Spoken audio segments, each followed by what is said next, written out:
Vamos falar um pouquinho a respeito do... Por que tem mulheres que odeiam, não necessariamente MGTOW, odeiam e atacam MGTOW, mas não só MGTOW, assim, homens que podem nunca ter escutado falar a respeito, ou ter pesquisado a respeito, mas que seguem o estilo de vida. Por que elas odeiam esses caras e por que elas atacam esses caras?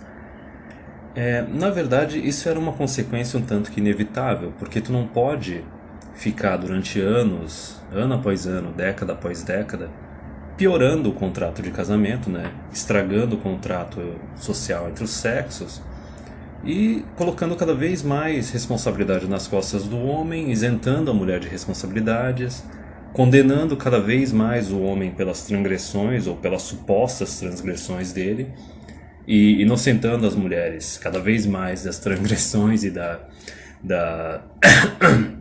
também dos atos falhos dela.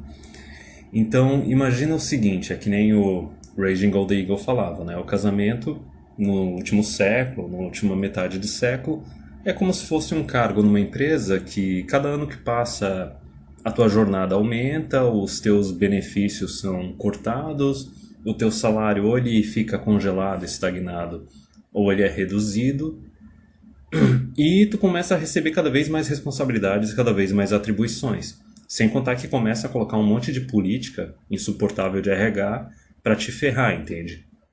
Então, basicamente, isso que se tornou o casamento. Era inevitável que os homens fossem dar as costas para isso e começassem a arranjar outra coisa para fazer na vida deles. Independente de ser MGTOW ou não, saber a respeito, tem caras de outros grupos que também tomaram essa decisão e seguiram esse caminho. Mas, enfim, por que elas odeiam? Por que elas atacam esses homens? Ora, é muito simples quando tu para pensar no longo prazo. É porque basicamente o golpe delas foi descoberto. O golpe foi descoberto, compreende?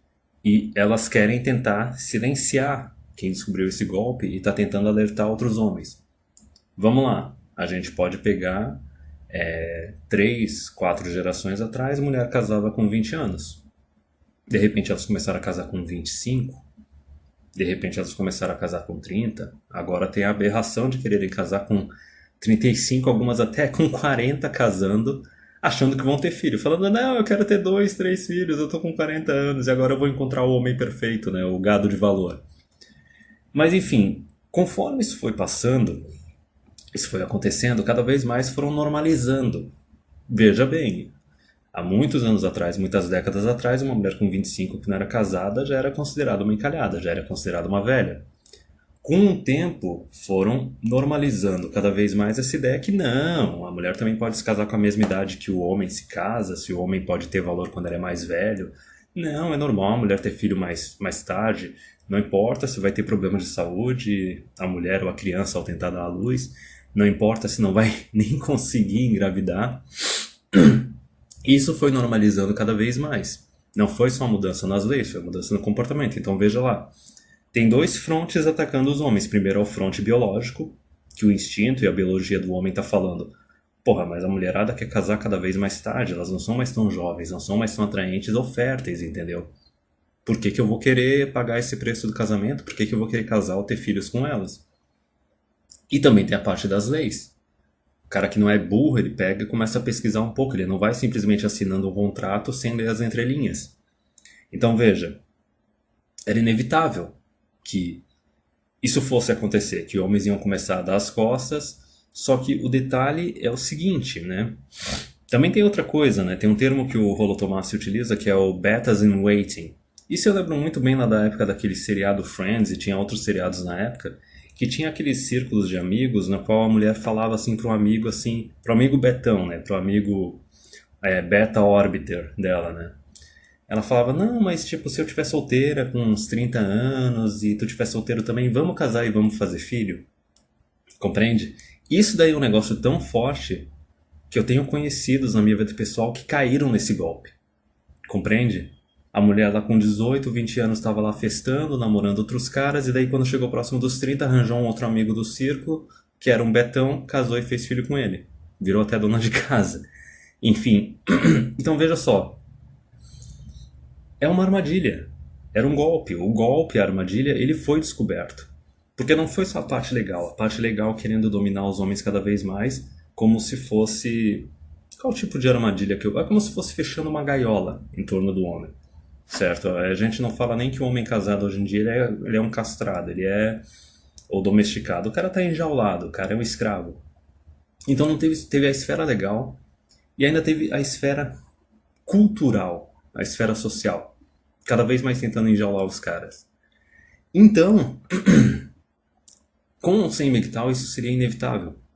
Tu tem que ver que o homem ele reage a incentivos, ele faz o cálculo na cabeça dele, ele vê se o negócio vale a pena ou não, e daí ele decide se vai fazer ou não. Conforme as mulheres foram cortando cada vez mais os benefícios e aumentando os riscos e as exigências e se dispondo a fazer cada vez menos e oferecer cada vez menos para o homem, inevitavelmente eles iam se afastar.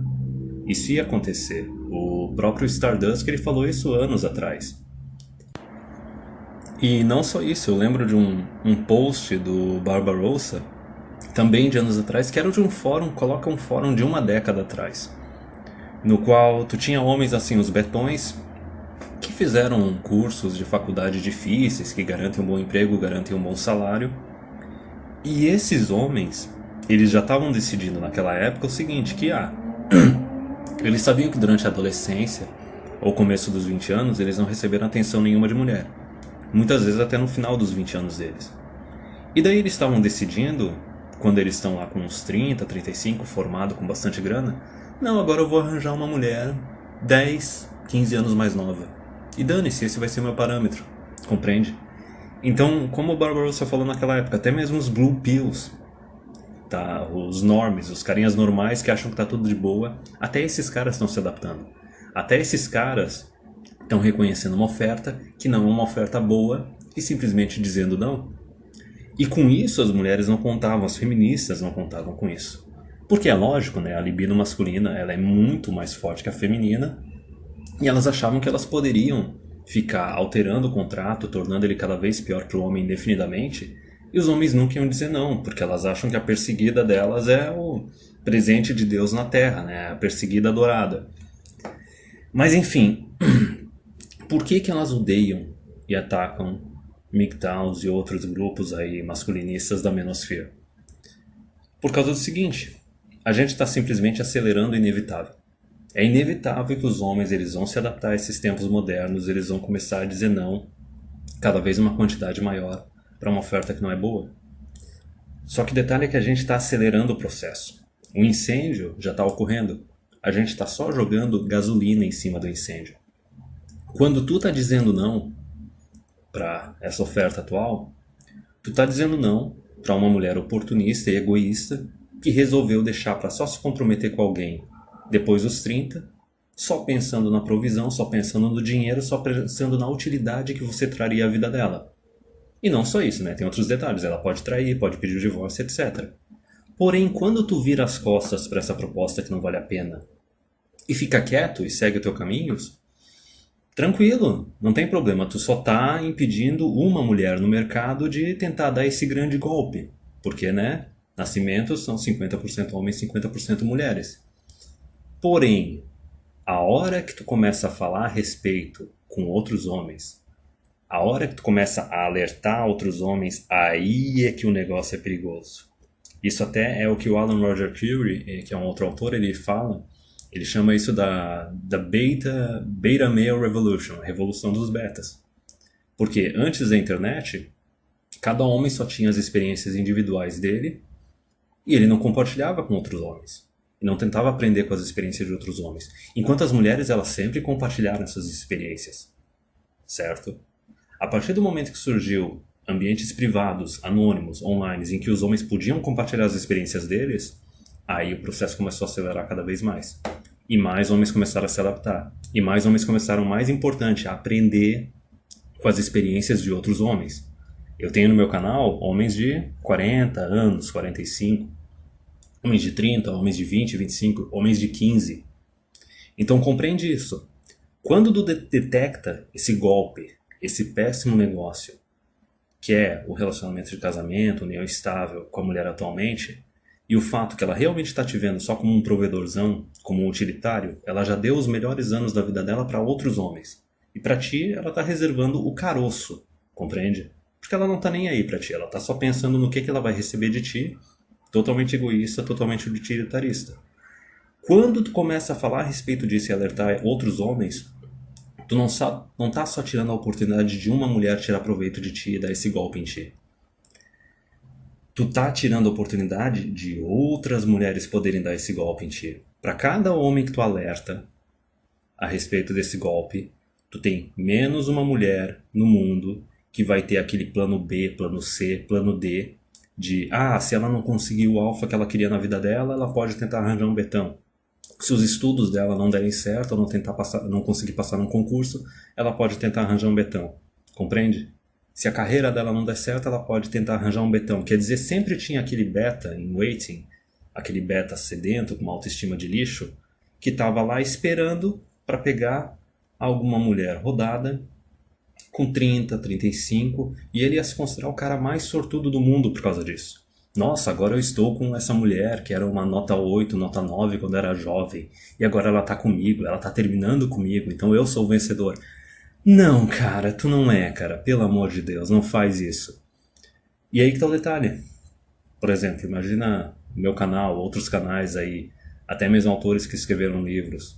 Por isso que elas atacam tanto os caras que dizem não pra esse golpe, que dizem não pra esse acordo. Porque basicamente a gente tá quebrando o golpe delas, tá quebrando o esquema delas. A gente tá quebrando aquela última oportunidade, aquele último porto seguro que elas podem ter caso tudo dê errado. E é daí que vem o desespero. Daí que vem esse ataque voraz e violento. Porque tu não tá só se salvando, tu tá salvando outros homens. Isso é uma parte que eu já falei em alguns outros vídeos, que é o seguinte. É muito engraçado, porque quando um homem aprende algo, ele tenta compartilhar com os outros homens. Ele tenta ajudar os outros homens. A mulher não. Porque a diferença do homem é o seguinte, ele reconhece os erros dele e assume responsabilidade pelos atos e pelas decisões dele. Nós temos muitos homens aqui que tomaram divórcio, que se relacionaram com mulheres tóxicas, que acabaram engravidando uma aleatória e hoje em dia tem filhos por aí que eles não têm direito à guarda dos filhos. E daí eles começam a alertar outros homens para tomar cuidado, para não fazer a mesma coisa que ele faz. Em contrapartida, eu lembro até hoje de um artigo que era dessas mulheres da Europa que estão com 50, 60 anos, terminando a vida sozinhas, sem marido e sem filhos, e elas ficavam mentindo para si mesmas e mentindo para os outros que elas estavam felizes com a situação atual delas. Veja bem, elas não assumem responsabilidade pelas decisões e pelos atos delas, e elas não alertam as outras mulheres para não cometerem os mesmos erros que elas cometeram. É por isso que eu já disse há muito tempo atrás, o aprendizado das mulheres não vai acontecer por conscientização, por conversa. É por isso que o movimento do direito dos homens fracassou. Se o homem aprende só por mal, na base da surra, a mulher é pior ainda. Eu já disse algumas vezes, o negócio só vai mudar a hora que a gente tiver uma quantidade bem grande de mulher encalhada na tua sociedade, o negócio ficar realmente visível, e daí as mulheres mais jovens olharem e pensarem, ok, eu não quero terminar com ela, com que nem essa mulher. Então o que eu vou ter que fazer? E daí, não só elas vão ter que parar de aplicar esse golpe que foi descoberto, como elas vão ter que começar a oferecer alguma coisa para o homem. Alguma coisa além do sexo. Porque se você se comporta como um boneco sexual, né, como um objeto sexual, não se admire quando os outros começarem a te tratar como um objeto sexual. Mas enfim, a razão desse ataque, a razão pela qual elas odeiam tanto masculinistas e tal e etc, e porque elas atacam, é medo. É que nem aquela frase lá do Guerra nas Estrelas, né? Que o medo leva pro ódio, leva pra raiva, leva pro lado negro da força. E aí que tá o detalhe, cara. Basicamente, se tu parar pra pensar, tem muita situação aí que são realmente criaturas miseráveis, entendeu? E criaturas miseráveis, elas merecem terminar a vida sozinho. A gente não tem que dar o direito a essas pessoas de destruir a vida de outras pessoas, especialmente de homens e talvez até de filhos de homens. Deixa essas pessoas se destruírem sozinhas.